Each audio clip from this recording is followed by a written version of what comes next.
Olá, professor Adalberto Dantas. Vamos conversar um pouco sobre os últimos acontecimentos e tentar fazer uma análise a partir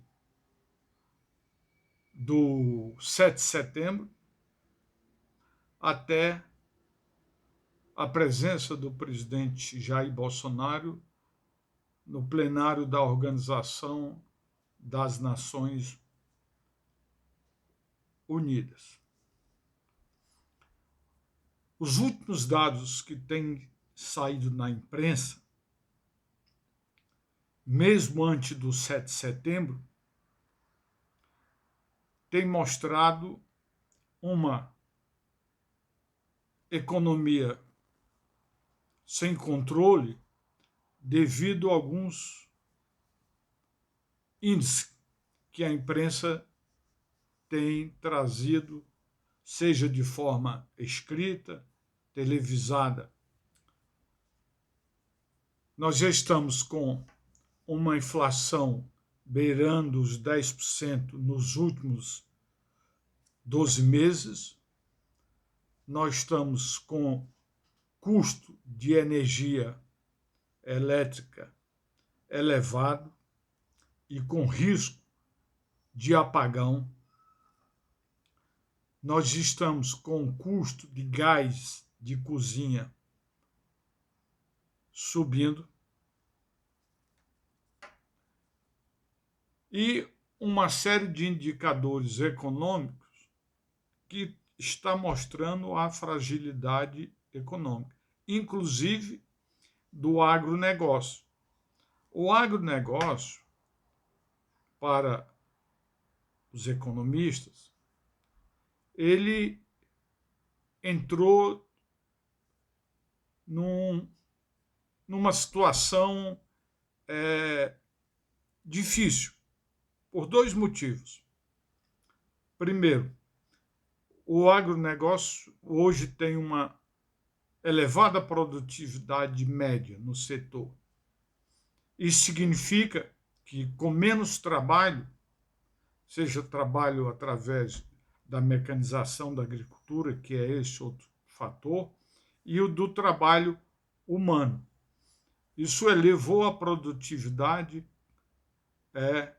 da agricultura para um patamar bem elevado.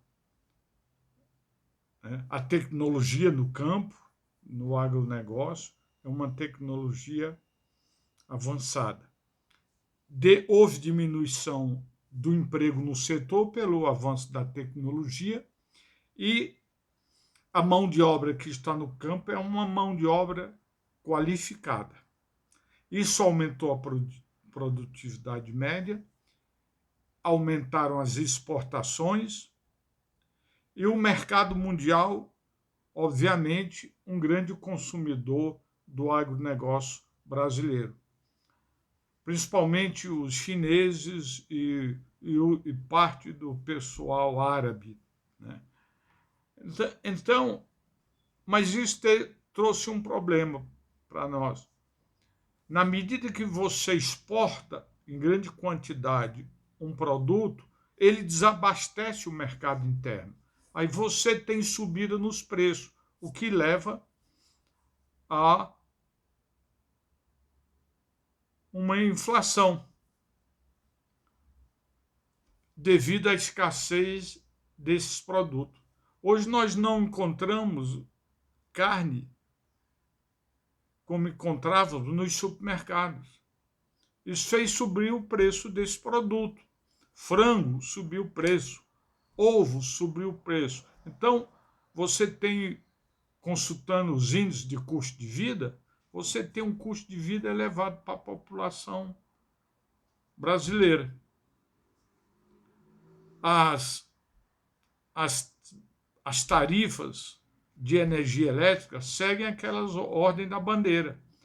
Nós estamos, então, com um problema muito sério, porque a energia elétrica sobe, as empresas que usam energia elétrica, obviamente, pagam caro por isso vai compor os custos da produção das empresas, seja ela no setor agrário, seja no setor industrial, na prestação no setor de serviços. Hoje até o rapaz da barbearia, a cabeleireira, estão reclamando do preço que elas pagam da energia elétrica. Ao lado disso, você tem uma conjuntura internacional a partir do final do governo Temer, ou seja, com a eleição do presidente da República e pós, um cenário conturbado, porque o nosso presidente já deferiu, juntamente com seus apoiadores e seus filhos, ataques, por exemplo, à China. O próprio presidente chegou a falar que o presidente Biden foi eleito, mas que a eleição tinha sido fraudada. Ele repetia o que o Donald Trump falou e não pôde comprovar. A justiça americana, mesmo dos estados em que eram estados de grande parte da população de direita, comprovou a lisura das eleições nos Estados Unidos. Então ele criou um clima internacional não muito bom. Muito bem. Aí nós tivemos os acontecimentos do 7 de setembro, os arroubos do presidente da República em Brasília, como em São Paulo. Pessoas em Brasília, no aeroporto, foram presas carregando mala com dinheiro. A polícia de São Paulo, o comando da polícia não deixou que alguns policiais simpatizantes do bolsonarismo se manifestassem, prendeu um dos comandantes da Polícia Militar de São Paulo, que tinha vários quartéis sob seu comando, é o comando regional das PMs. Né? Dessa forma, tudo isso ocasionou uma ebulição na fervura que já estava acontecendo no país. Pois bem, 2 dias depois, para surpresa nossa, o presidente Bolsonaro faz uma carta dizendo que nunca foi intenção dele atacar o Supremo Tribunal Federal, atacar os seus ministros, conversou por telefone com o ministro Alexandre de Moraes, e por trás de tudo isso estava o ex-presidente Temer. O ex-presidente Temer intercedeu para acalmar os ânimos do presidente da República. Por que isso? Porque o presidente da República estava criando um clima de instabilidade política para o país e os grandes empresários brasileiros, isso ficou demonstrado naquela reunião do Temer com empresários, tanto do setor industrial quanto do setor financeiro. Na Ginarras estava presente um sujeito que já foi preso algumas vezes, e naquele momento veio à tona o que realmente motivou o ex-presidente Michel Temer a ir a Brasília, telefonar antes para o presidente da República para tentar diminuir os arroubos do presidente da República. Por quê? E aí é que vem o principal dos acontecimentos naqueles dias. Porque a burguesia nacional, a elite empresarial, tanto do setor industrial, dos negócios, terceiro setor da economia, e do setor rural, do agronegócio, já não mais estavam aceitando o que o Bolsonaro estava proporcionando, não só para os seus apoiadores aqui, mas internacionalmente Bolsonaro estava sendo observado.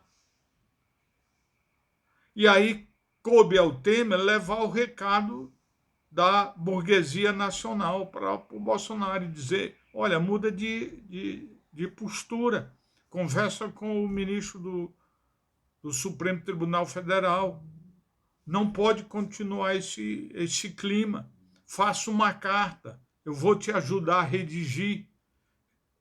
E isso foi feito. Então, dessa forma, o Temer pacificou aquele momento. Mas vocês viram, quem assistiu pela televisão e leu na imprensa, aquele jantar, onde um dos participantes do jantar, filho de um empresário que foi apoiador do Bolsonaro, mas depois foi contra, esse rapaz imitou o Bolsonaro e todos no jantar caíram em gargalhada. Isso levou outra vez o presidente Temer a telefonar para o Bolsonaro e dizer, olha, não é nada disso, né? Não leve em consideração, foi um arrobo. Muito bem. A partir daí, o Bolsonaro vai fazer a abertura dos trabalhos anuais da Organização das Nações Unidas. O seu discurso lá, ele foi um discurso para o pessoal aqui no Brasil, seus apoiadores. Não foi aquele discurso que todos os presidentes brasileiros que fizeram abertura tiveram assessoria para ajudar o presidente a fazer um discurso. Mas o discurso do Bolsonaro foi para tentar legitimar o que estava acontecendo aqui no país e divulgar como se o Brasil fosse aquela ilha de tranquilidade política. Logo depois, vem o presidente Biden e faz um discurso completamente diferente. Então, nesse momento, não se pode dizer que o Bolsonaro está mantendo apoio, mesmo naquela parcela da elite e daqueles apoiadores que não pertencem à elite, mas que ainda apoiam o presidente. Tem pessoas digamos assim, assalariadas, pessoas que estão desempregadas. Você encontra nesses bolsões apoiadores. Eu tomei um táxi agora esses dias, né? Fui com um taxista para uma determinada consulta e o taxista tentou me convencer que o Bolsonaro é realmente a saída para o país. Não tem outro, acabou, não tem Lula, não tem terceira via, tem que ser Bolsonaro de novo. Aí eu perguntei se ele lê jornal, ele falou, não tem lido não, de vez em quando eu ligo aqui o rádio do carro e ouço algumas notícias, né? Mas, enfim, o que nós queremos mostrar claro é que provavelmente a interferência do Michel Temer tenha sido a interferência do setor econômico brasileiro, porque não se aguenta mais a instabilidade política. Não se aguenta mais as mentiras que o próprio presidente fala em um encontro internacional. Internamente, ele fala para os seus apoiadores coisas que não são verdadeiras. Dessa forma, há uma contradição entre a prática política do presidente da República e o que ele fala. E quando ele fala, via de regra, ele está falando para uma parte da população que ainda o apoia. Todas as pesquisas recentes têm trazido dados que o Bolsonaro perde no segundo turno para o Lula, se o Lula for o candidato. E a burguesia procura uma terceira via, o que está muito difícil de encontrar, porque falam em Ciro Gomes, mas o Ciro Gomes não consegue decolar. Provavelmente não dá para ele ir para o segundo turno, a não ser que haja uma mudança no país muito grande. Falam no senador Tasso Gereissati. Então, essa terceira via seria aquela que acalmaria tanto a direita quanto a esquerda e também o centro. O Tasso Gereissati é indicado ou colocado como aquele que poderia cumprir esse papel. Um grande empresário cearense, tem contatos internacionais e ele poderia